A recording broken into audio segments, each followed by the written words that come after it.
Okay, so obviously we put the game, the Apple Cup to rest yesterday. Met with the team, reviewed really parts of the game, reviewed the honorees of game balls and the dogs of the week. And Alex McLaughlin and Denzel Boston shared that award this week. We gave it to the number 12. We couldn't decide which number 12, so we gave it to the number itself. Went through some of the things that we needed to correct, some of the things we needed to adjust, and then really got after game planning for Ohio State. They're coming off of a bye, so they've had a little bit more additional time. So we felt like we had a lot to catch up on. Obviously, coming off of a rivalry game for us, our full focus was on the Apple Cup. But today will be all about Ohio State again, and then we'll be back at it tomorrow morning, and then practice tomorrow afternoon, and excited for what should be an amazing atmosphere here. Purple rain game, purple out. We'll see how much purple we could fill in, whatever the capacity is. Hopefully we go over it. I probably just got in trouble. But we want to pack that place. We want to have as many thousands and thousands of people as we can. Talked to the students yesterday. All the freshmen were out here, and told them we want every one of them, every single one of them, to come into that student section and get that thing to overflow and see how loud we can be. Challenge people to get there early. You know, let's try to get by 12 o'clock, let's have that place packed. And then we could just see what type of environment and really let the country know what the greatest setting of college football looks and sounds like. So we're really excited about the game. We know we have a fantastic opponent coming in, the number one team in the country. I think that's happened 5 times in the history of Washington football. To host the number one team in the country hasn't happened in the last 18 years. And we recognize it's going to be an incredible challenge. Jeremiah Smith said at Media Day back in the day that Autzen was the loudest stadium he'd ever been in. You've been to a lot of stadiums. Mm-hmm. Is Autzen louder than any stadium you've been in? No, I think that we have the ability to be the loudest stadium. And, you know, that's what I'm looking forward to seeing. See how loud we can get. It's going to take everybody. It's going to take every part of it, right? Everybody's going to have to be at their highest octane of yelling and crowd noise, and we're going to have to do a great job in the stadium, and we're excited about it. But I think Jeremiah Smith has been to some really loud stadiums, and I'm sure he'll continue to be at really loud stadiums for his whole, which will be a very long career. Jeremiah and their other wide receiver, that's a challenge. Expecting Takario back? I don't know that about Takario yet. But I do know it'll be a great challenge. They have a fantastic football team. You don't win the national championship and be the number one team in the country, average 11 to 12 wins every year for I can't ever remember how long. I know in 2016 they were the number one team in the country when we played them when I was at Michigan. And we played, and it was a great team then. It's a great team now.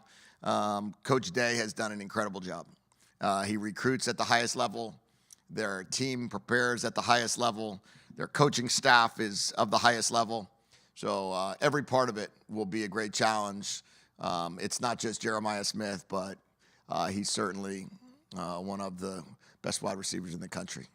Can't go. Who gets that first shot at the other outside spot across from Ephesians?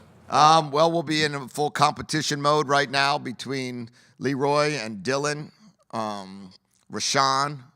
All those guys, those 3 guys will all be competing, and then we'll see where we are with Takario as the week progresses. Certainly would love to see him be able to make it back. Even later in the week, it doesn't really, for him, you know, if he can make it back by Saturday at 12, we'll be good to go. What were your impressions of Dylan? I thought Dylan did a really nice job. Dylan did a really good job coming in and punched the ball out, which was a A-plus play.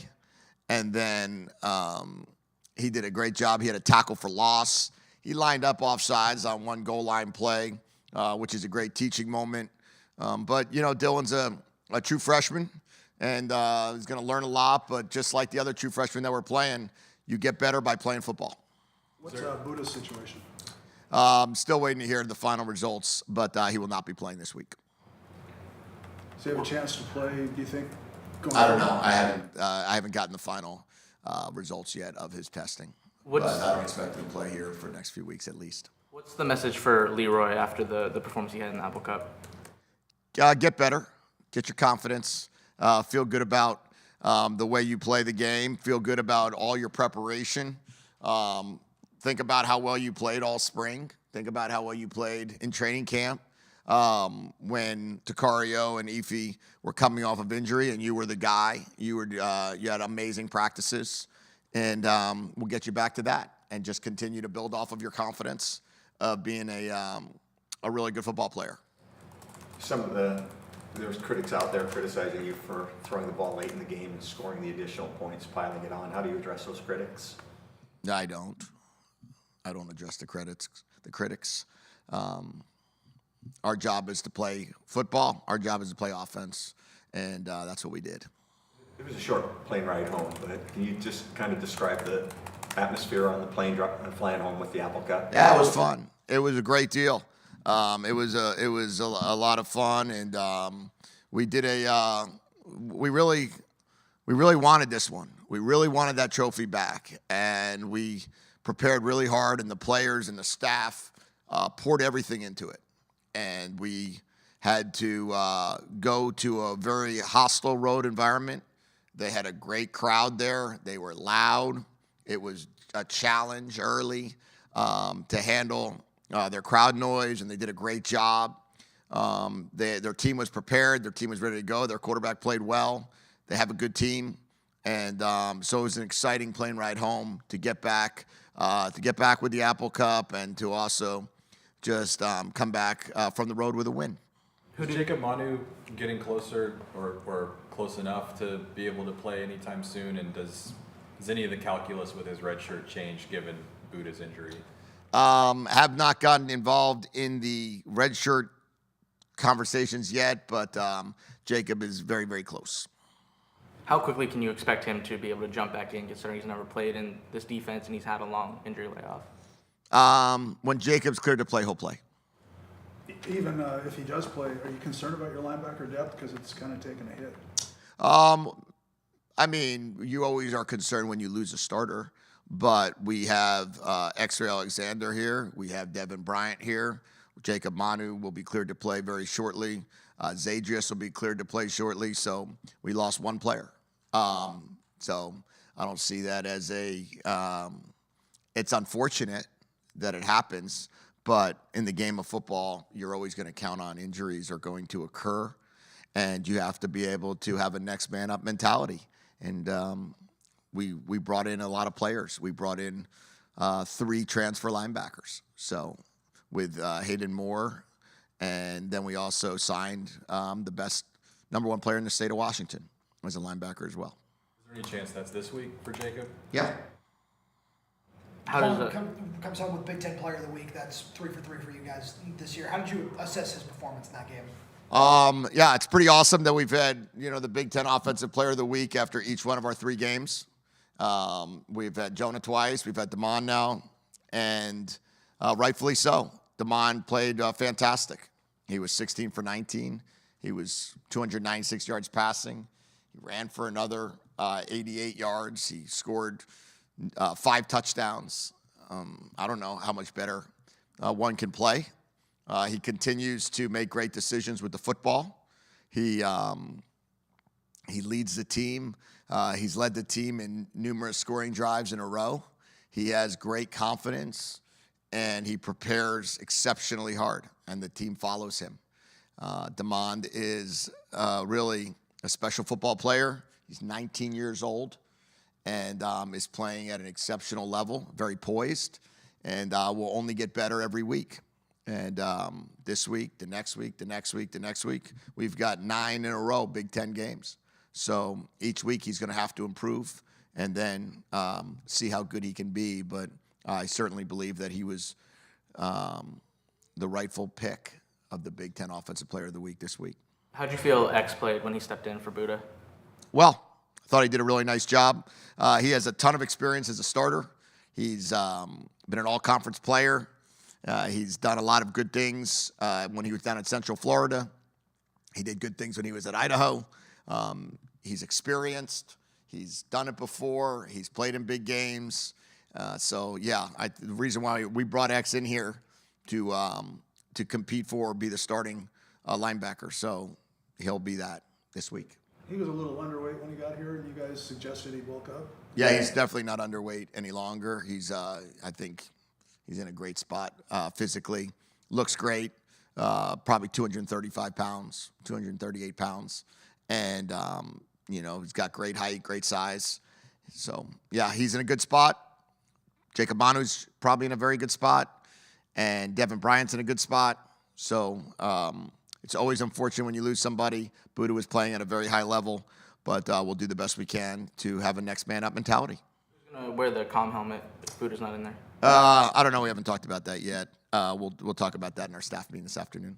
I know it's one game at a time, and you don't want to overlook the games that you've had, but that Ohio State game's been looming for quite a while. And with the way games have gone, you've been able to maybe do some things, some wrinkles that maybe make Ohio State prepare for things, and maybe you've still got some pages left in the playbook. Is that fair to say? Yeah, I mean, sure. There's always going to be pages left in the playbook. There's always going to be different schemes that you'll run against different defenses.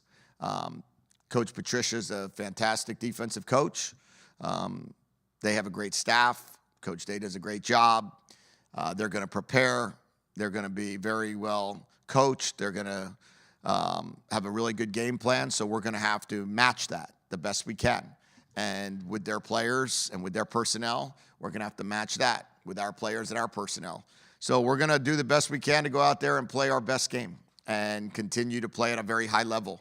And that's it's not easy, no matter who you play, to go out there and execute, drive in and drive out. It's not easy, no matter who you play, to be able to complete the amount of passes that DeMond's completing or get the amount of yards that Jonah's getting or Denzel. And we're going to do our very best to continue understanding that we're playing, the team that's right now the number one team in the country that won the national championship last year. Have you competed against Matt Patricia before? Sure. I've played. We've had games together against one another at different places. Whether he was the coordinator or the head coach, we've been on other teams. I've been on other teams that have played against Matt's defenses, and then on the same token, we became good friends as well. And I'm obviously a huge fan and have a ton of respect for Matt. How do you feel that a year of practicing against Steve Belichick defenses might prepare you for what Matt Patricia would want to throw at you? Yeah, I think that there's some certainly a lot of similarities between what Matt does and what Steve did. They're both from the same tree. Matt, after being at New England and Detroit, spent some time in Philly, with with Sean Desai, who was the defensive coordinator, which is kind of part of the Coach Fangio tree. So he has some of that experience as well. Spent a year on the offensive side of the ball as a play caller and coaching the offensive line. So has a unique experience there. And then spent a year out this past year studying a lot of film and a lot of teams. And added some stuff to his arsenal there as well. So there's a lot of work to do. And I understand that Matt's going to come in with a fantastic game plan with great players. There's been a lot of chatter the early part of the season about Ohio State's defense and kind of bringing some of those NFL-style principles into college football a little bit more. What do you see from their defense that's maybe a little bit different than a typical college football defense? I think that it's the defense that we ran in a lot of ways a year ago in terms of the way they structure their fronts to mix with their coverages. They play, they do a great job of setting the edge. They do a great job of tackling. They do a great job of disguising their coverages, lining up in two high shell and dropping their safeties down late and lining up in a one high look and getting back to two high. They're very disciplined. They know their assignments. They well executed. And that's, what I think that That's what Ohio State's defense is. Now, a year ago, their defense was fantastic too, with a different coordinator. But Coach Knowles did an amazing job there as well. So that's Ohio State. They're going to always have a great defense. They're always going to have a great offense and great kicking game. That's why they win as much as they win. Getting Coach, Omari Andrews back. if the Apple Cup was about bringing the trophy home, what are you telling your players about what the opportunity is with Ohio State here in this stadium? Win our first Big Ten game and go out there and play really well. I mean, the country's watching. It's the prime game. It's the number one. It's a game of the week, right? The other games that are played conflict with one another. So the games that are on at the 7:30 Eastern time window, there's 2 of them that will be in competition with one another. Our game is the game that everyone will tune in on across the country at 3:30 in the afternoon Eastern time, 12:30 Pacific on CBS. So what else do you need to know? What else do you need to do? I think our players are ready. They're excited. They're fired up. I think it's just more us coaches that just want to get back and watch tape at this point. Getting Omari back and also getting a long pass to him, what does that do for the offense? Yeah, I mean, Amari's long pass just happened to be a coverage breakdown. We were running a little bubble play to just get a first down on 3rd and 2, and there just happened to be they doubled the bubble and they doubled the hitch, and so they wound up leaving the corner route wide open. Nothing we were expecting to have happen. So it was, if you looked at it, it kind of was like everyone was surprised that the corner route was just there, kind of a fluke. So we kind of just threw it up there to him, and he made a catch. Next, you know, it's 59 yards down the field and a touchdown. But there was nothing designed there to make anything more than what it was. It was just, he was just the 3rd read of a corner route and wound up getting the ball. And what does he add to the offense having him back? Yeah, another experienced player. But, you know, I don't expect any change in our rotation.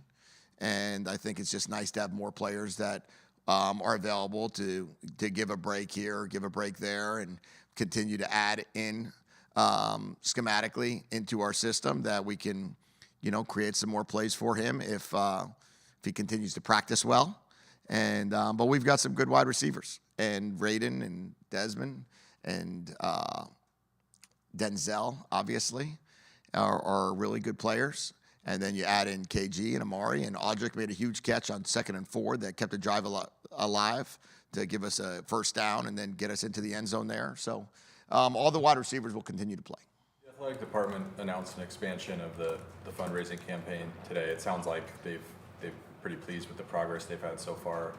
I'm curious your sense, since you've got here, of the investment that's been made in your program relative to what you feel like you need to compete in the Big Ten. Yeah, I mean, I think I saw that, you know, we've already raised $123 million.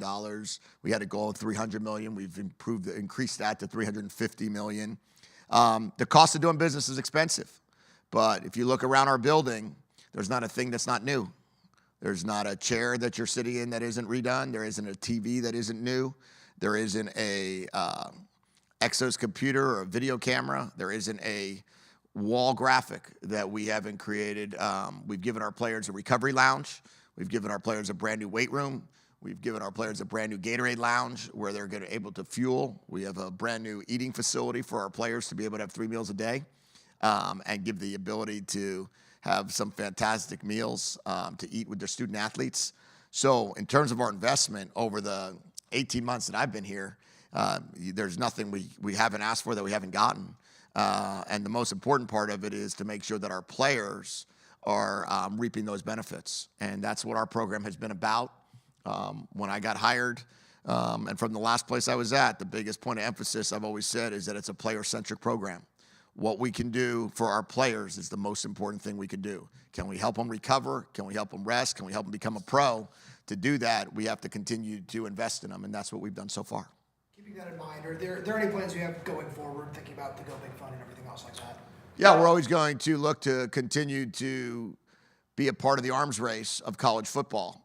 We obviously we're going to look at some point in time to redo the locker room, and then we'll continue to look at other ways to continue to enhance the facilities and improve upon what we have. But really, the other investments are going to come in NIL. Right now, what you have to do is you have to be able to get involved in third-party NIL. That is what the biggest, really the biggest message that's been out there in all of college athletics, from athletic directors to head coaches, is your community investment and the business investment and the third-party investment into your players is going to be the most critical thing moving forward. Because as we get more regulated and as we get more and more under the regulations of Deloitte and the CSC, the more third-party legitimate NIL deals you can bring to the table, the better opportunity you have to improve your roster, to enhance your ability to retain players, and to be able to go get players. So that's really what's going to come down to. What type of investment will the community make into the team? And really, it's going to become a business investment. Coach, a lot of the players, they judge a tight end just by how many catches they make, but I saw Quentin Moore make a couple of monster tackles, just blocks, especially on the one DeMond running to the left, and he was just leading out there. Can you talk a little bit about Quentin? Yeah, I think you're 100% right. We can't evaluate every position by how many catches they make, right? There's so much more to it, and Quentin Moore is one of the best blocking tight ends that I've been around, especially in college football. He really can do a fantastic job at the point of attack, but he's also very good in space. There were some perimeter blocks that were made when we were able to get to that second level that he was actually the guy that was able to spring free some of those runs. He's done a really nice job. It's a huge advantage to have him back. We just haven't thrown the ball. We've only thrown the ball about 23 times a game. So we just haven't been in a situation where we've had a ton of targets to a ton of guys. But I don't see that I don't see Quentin Moore not being a pass catcher for us as well. It just has been so far this season, there just hasn't been many opportunities for him based on the way we're running the football. You're going to put the streak on the line again this weekend. Is it the nature of college football and kind of a curious thing that you're responsible for one of those wins from Arizona? I think you were win number 6 out of the 22 in a row. Yeah, I didn't even know that. Yeah, no, it is what it is. We had a good game against, I remember that was a great game. It came down to the very end, and that was in 2022. That was quite a football game. But it was a high-scoring affair, 42-32 or something like that, 42-35. But it was certainly a good win by Washington in that game, and we're going to continue to do the best we can to keep the streak going. But we got the number 1 team in the country here, so we have to make sure that we are ready for what will be an absolute challenge, to say the least. Okay, see y'all Thursday. Thank you.